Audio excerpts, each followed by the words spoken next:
Nasamsam ng mga otoridad ang tinatayang mahigit 2 milyong pisong halaga ng shabu mula sa isang high-value individual sa isinagawang buy-bust operation.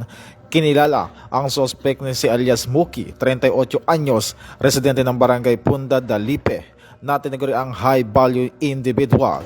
Pinangunahan ng San Jose Municipal Police Station, Antique Provincial Police Office at Philippine Drug Enforcement Agency ang operasyon na nagresulta rin sa pagkakarecover ng inupahang sasakyan ng suspect. Ayon sa pulisya, nagtagal ang surveillance ng 5 hanggang 6 na buwan at ang supply ng shabu ay mula sa Iloilo. Nagbabala rin ang mga otoridad sa iba pang drug pushers na itigil ang kanilang illegal na gawain. Ito ang bagong PNP para sa bagong Pilipinas, serbisyong mabilis, tapat at nararamdaman.